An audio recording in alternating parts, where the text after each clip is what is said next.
Episode 42. Aku menelan ludah. Langkahku terhenti. Ruangan di depan kami tidak gelap. Aku membuka pintu lebih lebar, mengintip, mengangkat tanganku. Ruangan itu luas sekali, dengan meja-meja besar dan sofa-sofa panjang. Lampu kristalnya menyala terang. Tidak hanya satu atau dua, tapi belasan lampu kristal. Aku mendorong pintu lebih lebar lagi. Kosong. Tidak ada siapa-siapa di ruangan itu. Keterangan di peta Ali tidak keliru. Ruangan ini indah sekali. Lantai pualamnya dilukisi simbol lebih besar.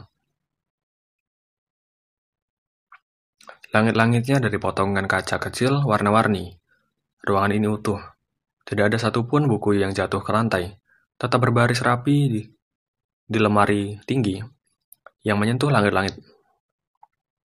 Sejauh mata memandang hanya buku yang terlihat. Aku melangkah hati-hati, masih berjaga-jaga.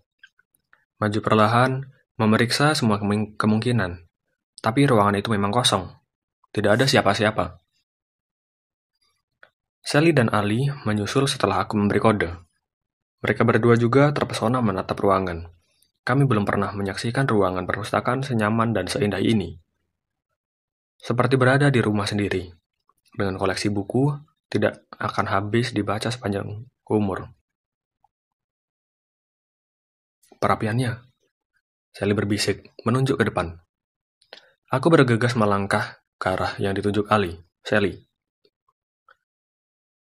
Salah satu dari 4 perapian di ruangan itu masih menyala. Di atas sofa dan meja dekat perapian ada sisa makanan dan minuman. Juga tetes darah di lantai pualam. Ada anggota pasukan bayangan di tempat ini beberapa jam lalu. Ali mengangkat salah satu gelas. Memeriksa sebentar, kemudian berjongkok, memperhatikan bercak darah. Mereka membawa seseorang yang terluka.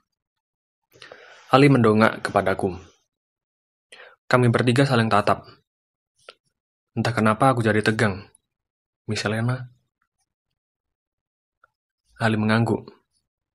Ruangan ini utuh karena cukup jauh dari arena pertempuran. Jika ada orang terluka yang dibawa ke ruangan ini, dijaga ketat oleh pasukan bayangan. Itu berarti seseorang penting kemungkinan besar adalah Miss Helena.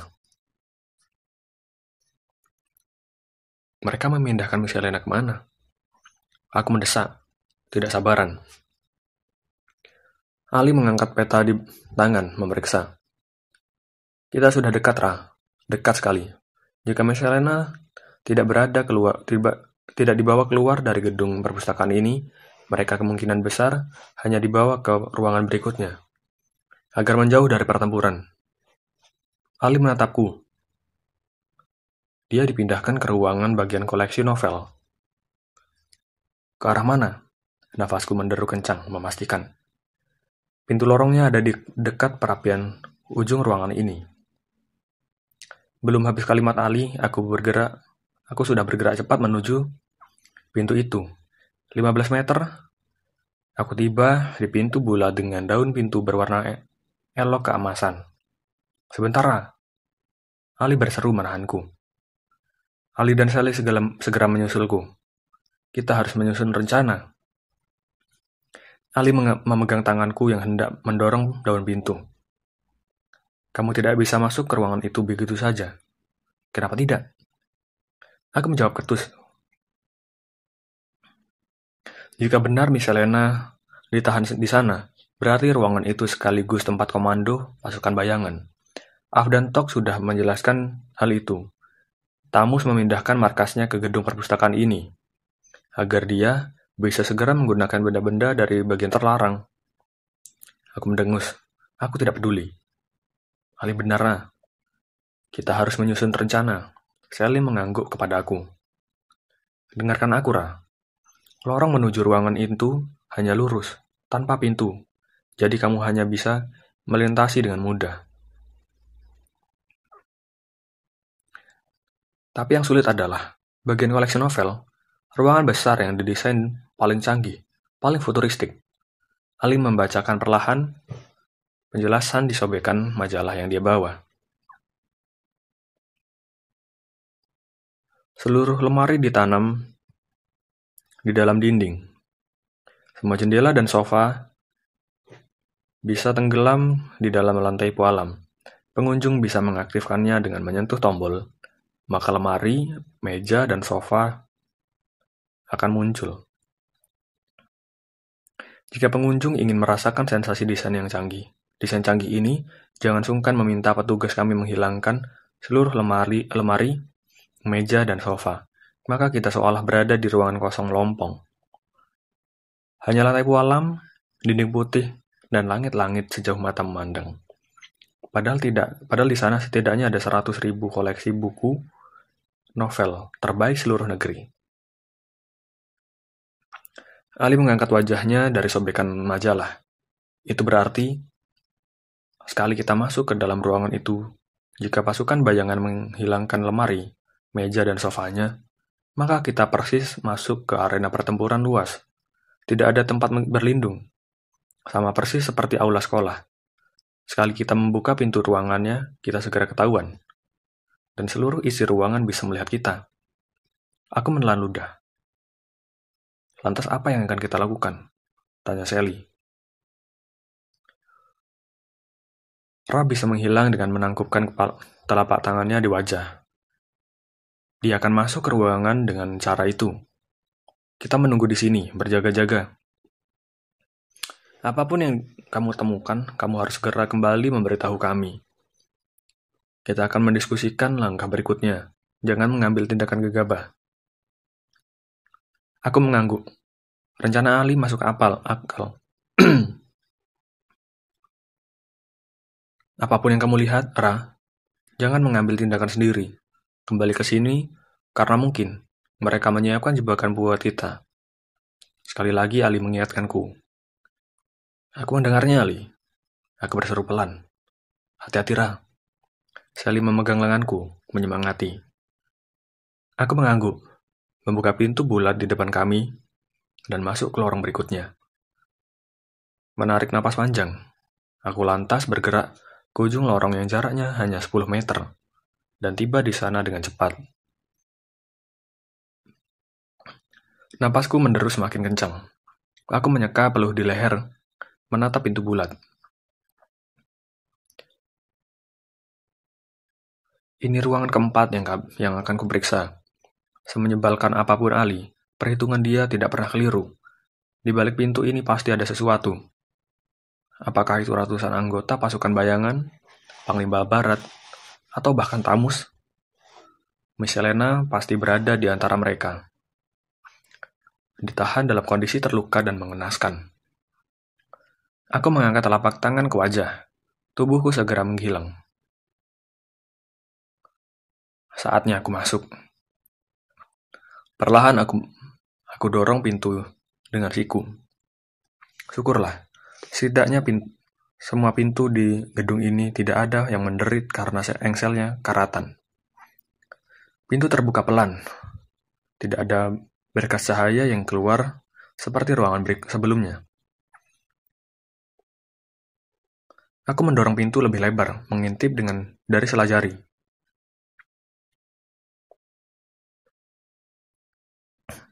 Ruangan di depanku remang, tidak gelap, juga tidak terang. Ada cahaya redup yang datang dari langit-langit ruangan, seperti lampu yang hanya dinyalakan separuh. Aku membuka pintu lebih lebar, memeriksa seluruh sudut, kemudian terhenti menatap persis ke tengah ruangan. Dadaku berdegup kencang.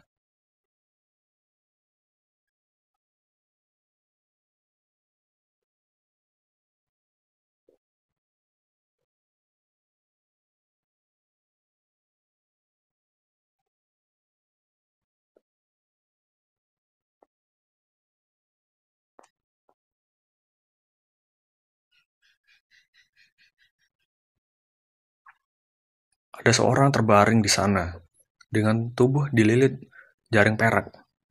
Miss Helena, aku berseru. Aku benar-benar melupakan pesan Ali agar menahan diri. segera kembali berdiskusi menyusun rencana berikutnya. Demi melihat Miss Helena meringkuk di sana, aku menurunkan tangan, melompat sekuat mungkin. Tubuhku melayang sejauh 20 meter. Mendarat dengan mudah di samping Miss Helena yang persis berada di tengah ruangan. Belum sempat aku merengkuh tubuh Miss Helena, berusaha melepas jaring perak itu. Ruangan besar itu tiba-tiba terang benderang. Dan dari dinding ruangan, keluar beberapa orang dengan pakaian gelap. Dinding tersebut tidak hanya berfungsi menghilangkan lemari, tapi juga bisa dipakai untuk tempat bersembunyi. Wajahku pusat.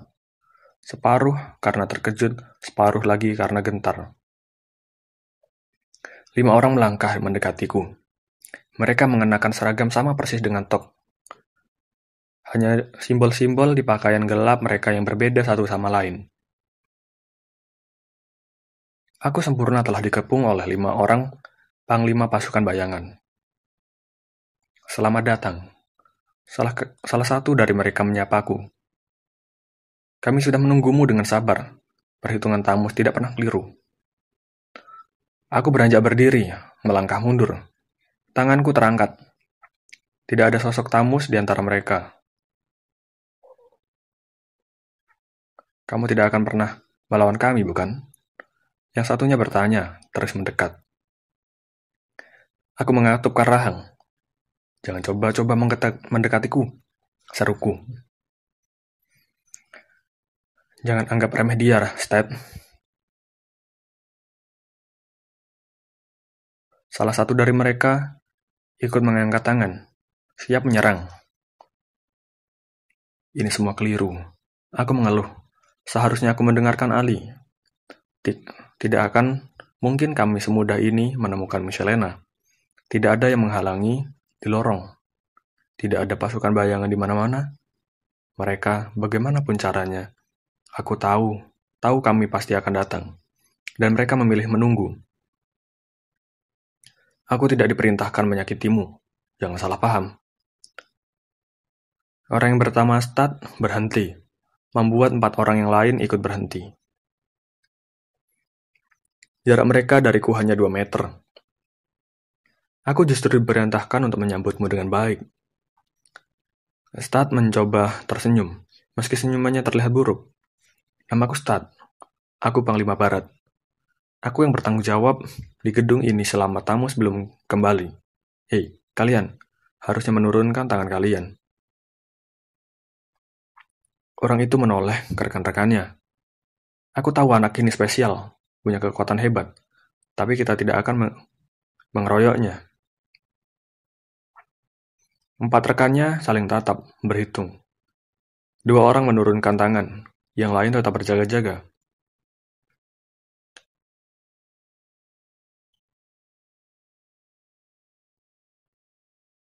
Kamu juga bisa menurunkan tanganmu, nak. Kita bisa bicara baik-baik. Lepaskan Miss Helena. Aku menatap Stat, berseru serak. Stat menghela nafas. Sayangnya itu tidak bisa aku lakukan. Lepaskan Miss Helena. Aku membentak. Stat menggeleng. Kalaupun bersedia, aku tidak bisa melepaskannya. Jaring perak itu diikat oleh Tamus. Dan hanya Tamus atau kekuatan besar yang bisa memutuskannya. Kita bisa menunggu Tamus kembali jika kamu bersedia memenuhi permintaan Tamus. Jangankan melepas 1-2 orang, kamu akan menjadi sekutu terhormat kekuasaan baru. Aku menggeram, tidak tertarik dengan omong kosong itu. Aku datang demi Miss Helena, yang meringkuk diam di lantai pualam. Cepat atau lambat mereka akan menangkapku juga. Mereka dengan menggigit bibir, aku memutuskan menyerang lebih dulu.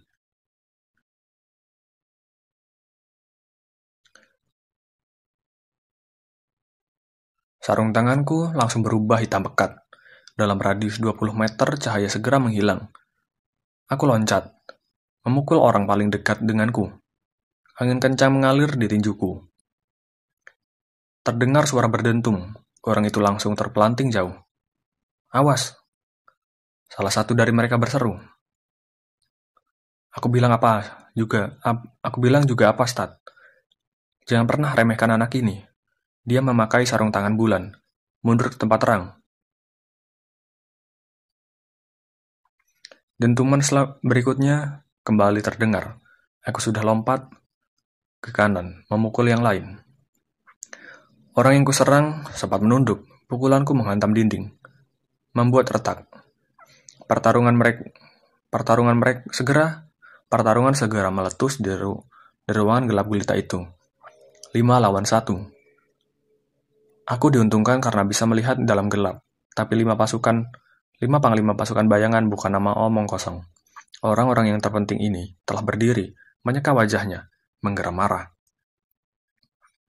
Kamu sendiri yang memintanya, Nak. Orang itu loncat ke arahku. Aku tidak tahu bagaimana cara mereka bisa melihatku, tapi keuntunganku karena ruangan gelap tidak bertahan lama. Mereka jelas bisa lebih terlatih dengan pertarungan. Mungkin membaca dari arah suara, angin pukulan.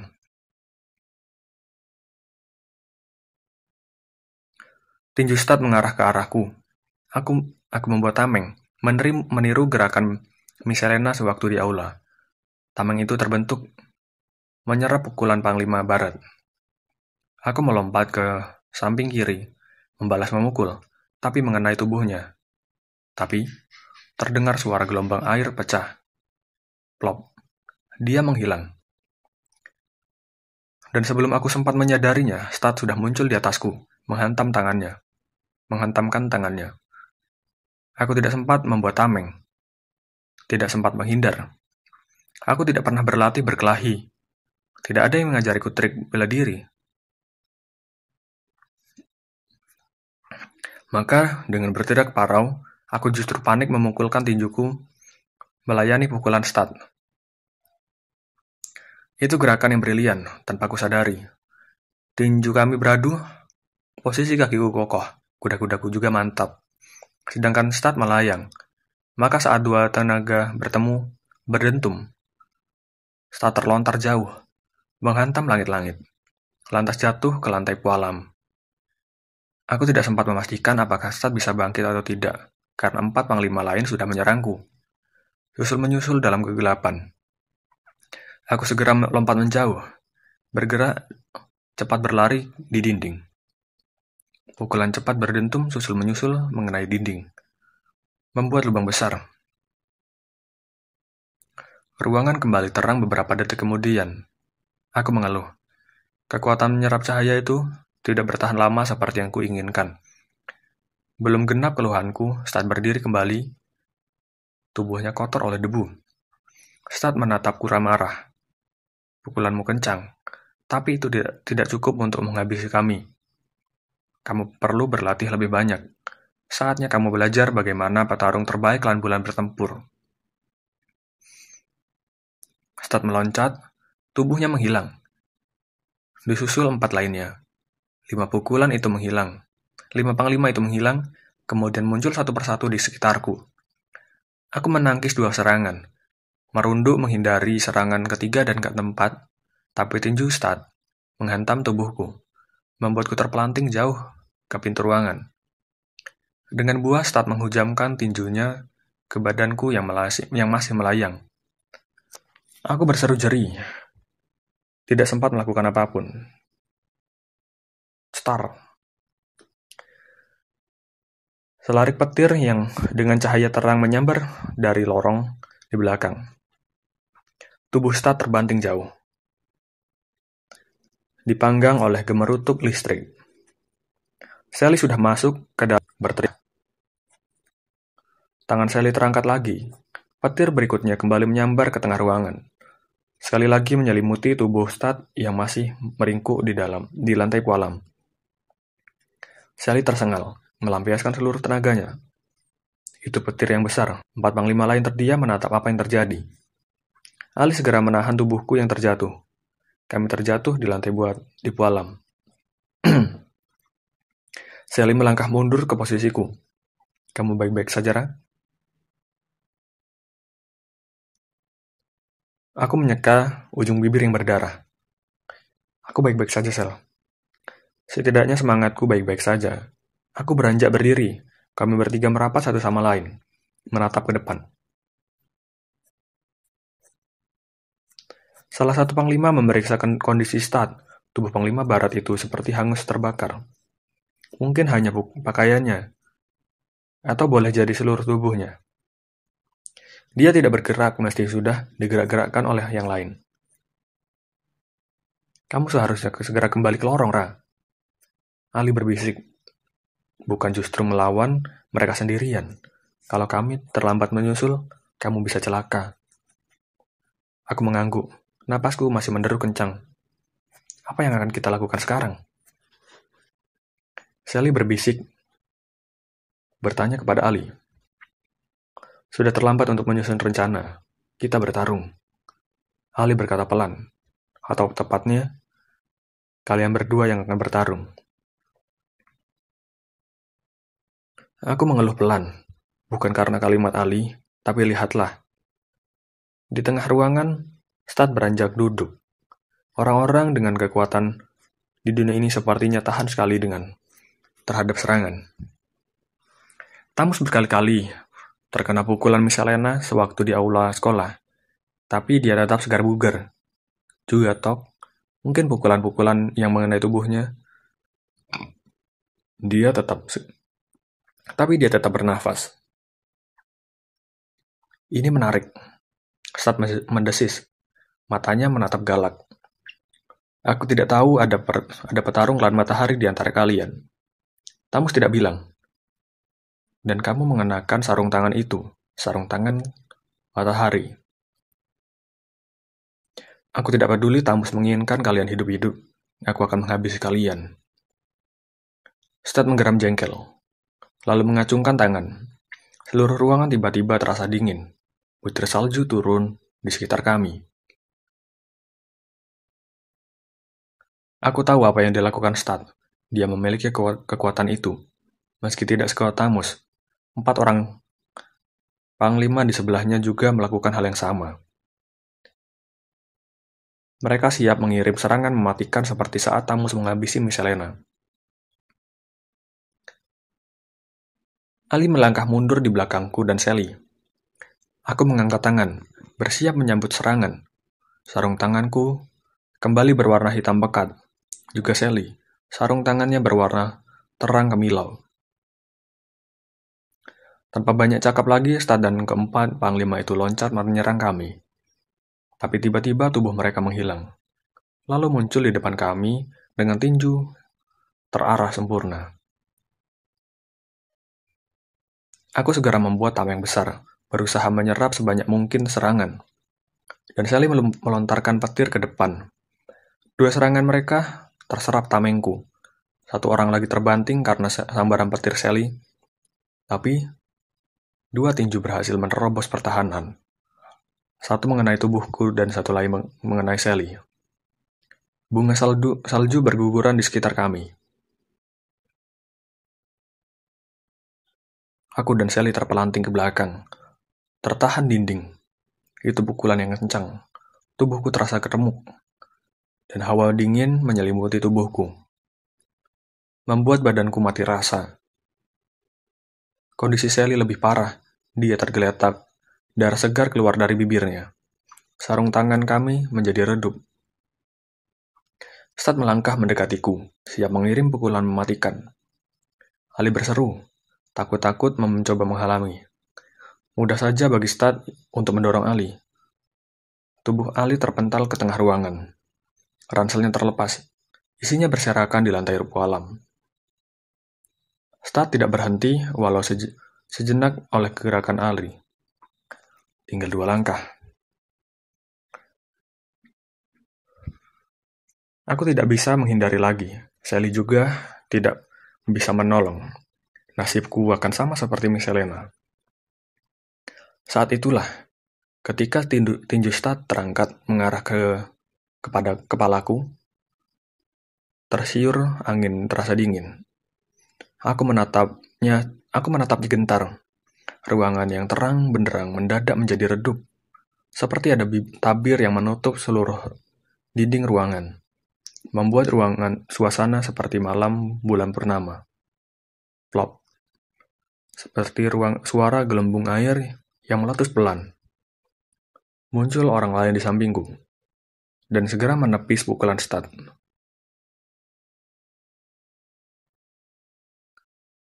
Start terbanting ke dinding satunya. Aku mendongak. Ingin tahu siapa yang menolongku. Halo gadis kecil. Suara khas itu menyapa.